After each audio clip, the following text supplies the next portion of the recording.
The most watched, the most trusted. Eyewitness News, everywhere you are. Now, from Eyewitness News, your weather authority. Forecast first. Well, a quiet evening here in the Tri-State, but once again, severe storms are forming to our west, and once again, we're going to pick up the leftovers from these well after midnight with the potential for some severe weather. We're now under a marginal to slight risk as we head through the pre-dawn hours. Those scattered thunderstorms winding down around daybreak, giving way to some sun with a few more popping in the afternoon. A windy, very warm and humid high in the mid-80s. I'll have the latest on this new threat for the overnight hours coming up next on Eyewitness News at 9. Right now at 9, two political leaders in Vanderburgh County say they no longer want to be a part of the Democratic Party. We break down their reasons why coming up. Chaos at an Evansville school this morning as the school is forced to go on lockdown during its 8th grade graduation ceremony. We'll have the latest on what happened. Some McDonald's workers in Chicago say they feel unsafe at work after witnessing gunfire and other acts of violence inside of the restaurants. We'll have their story. And first, there was the meatless hamburger. Now we'll introduce you to the first meatless pizza that's made with sausage. Eyewitness News at 9 starts right now. Live from Local 7 WTVW, this is Eyewitness News at 9 in high definition. Good evening. Thanks for joining us tonight. I'm Brandon Bartlett. We begin tonight with breaking news out of Evansville. One person is in custody tonight after a police chase ends in a crash on the west side. Eyewitness News' Brad Bird is live now in our newsroom with what we know right now. Brad? And we're getting new information within the past couple of minutes, Brandon. This started on the west side in the Sontag Forest area and generally made its way toward Deaconess Midtown via Fulton Avenue, Columbia, and Maryland. One suspect has been taken into custody, and 3 vehicles were involved in this incident. The person who was taken into custody was seen being cuffed by our Eyewitness News crew, Tyler Druin, who is at the scene, and 3 vehicles again were involved in this. No reports of any injuries, but according to what Tyler tells me within the past few minutes, this individual allegedly would not pull over after Vanderburgh County Sheriff's deputies were trying to pull him over on the west side, and the chase was on. It ended up near Deaconess Midtown. He is in custody, and investigators remain at the scene. As we get information, we'll bring it to you, but that's the latest we have here from the newsroom. Brad, thank you. 2 members of the Vanderburgh County Democratic Party have severed their affiliation. Longtime City Council member Connie Robinson, along with political activist William Payne, announced their decision on social media today. Eyewitness News' Amelia Young has their story. Just 2 days before announcing her departure from the Democratic Party, Connie Robinson walked out of Monday night's meeting. Her early exit came after members voted to strike down a motion to name Reverend William Payne on the Commission on the Social Status of African American Males.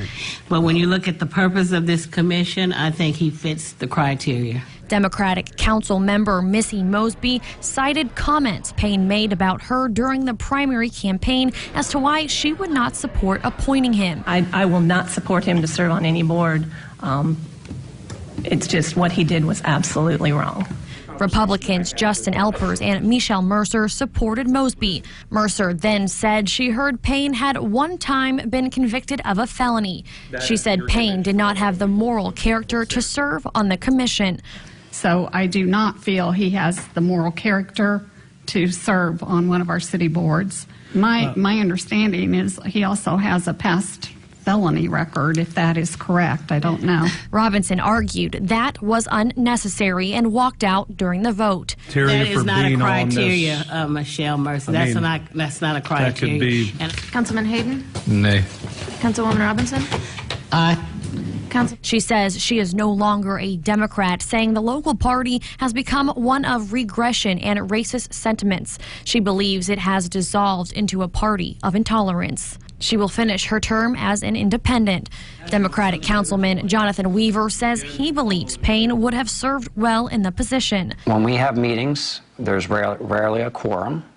and I think he would have been the type of person to kick some butt. And wishes Robinson the best. She's done a great job over the last 24 years, and we're happy that she's going to finish out her term with dignity. Vanderburgh County Democratic Party Chairman Scott Danks says he was deeply saddened by the news. And in a statement on Facebook, William Payne says he will not be taking any board appointments or assignments. He says he plans to follow in Robinson's footsteps by moving his affiliation as well. As for Michelle Mercer, she later issued an apology for the comments that she made about Payne. And to see the full statements from Robinson, Payne, and Danks, just head over to our website, tristatehomepage.com.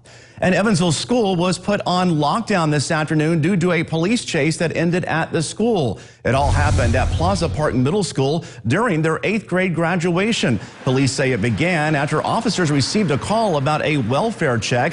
The caller said the person might be suicidal and could have a gun.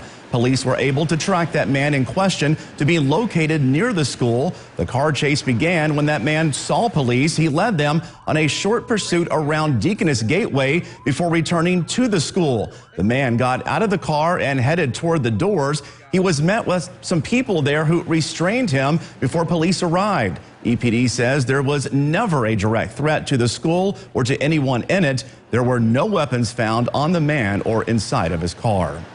An initial court hearing has now been set for the Gibson County clerk accused of pointing a gun at another man. Jim Morrow is charged with 2 counts of criminal recklessness with a deadly weapon and pointing a firearm at another person. A police affidavit says that Morrow pointed a gun at a man outside of Sam's Food Mart in Princeton on April 30th. Court documents show that Morrow admitted to pulling a gun, but claims the other man was the aggressor. He is scheduled to be in court on June 5th and has a $1,000 cash bond. Tonight was all about the future in the Tri-State as the class of 2019 put on their caps and gowns and walked across the stage to receive their diplomas. Eyewitness News' Amanda Mueller was there at 3 ceremonies tonight. She's live right now at Harrison High School where the graduation there is underway. Amanda? Well, Brandon, as you can tell, there's a lot of excited parents, family, friends here in the crowd because graduates just started getting their diplomas here at Harrison High School moments ago. But no matter what EVSC school that you were at tonight, it was clearly all about the graduates. Now, seniors at Wrights High School, Bosse High School, and Harrison High School are all now proud graduates.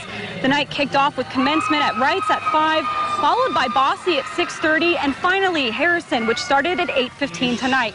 And whether students are Panthers, Bulldogs, or Warriors, the future holds universal promise and challenges. A whole bunch of emotions. Not trying to figure out, make sure I got my steps lined up for later on in life. It's going to be a rough one right off the bat to get adjusted to it, but it's going to be a good ride. Now, nearly 1,500 graduates received their diplomas today. Across all schools, this class earned $30 million in scholarship offers. Now, those we spoke with tonight said they're excited but a little bit nervous as they head out into the world. I'll have more of their stories coming up on Eyewitness News at 10. Live in Evansville, Amanda Mueller, Eyewitness News. They sound very excited. Thanks, Amanda. Well, look at this. Mesca Park Zoo announced today the birth of 5 Mexican gray wolf pups. They were born on April 15th. In a Facebook post, zoo officials say it's part of the ongoing conservation project, and they're able to reintroduce 3 of those pups into the wild. The zoo says Mexican gray wolves are the most endangered wolf species, with only just about 100 left in the wild. Now, we have the full video from the zoo on our website, tristatehomepage.com. The acting Homeland Security Secretary renews calls for more aid amidst migrant deaths and the flu at the border. We'll explain coming up. Plus, McDonald's workers in Chicago took to the streets today to protest workplace violence. We'll take you there coming up.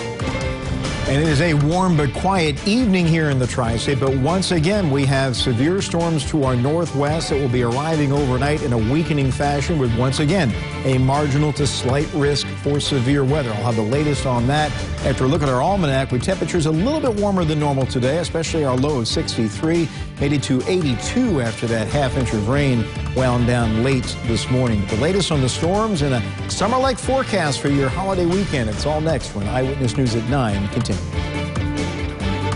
You're watching Local 7 WTVW with Brandon Bartlett, Chief Meteorologist Wayne Hart, and Sports with Randall Parmalee.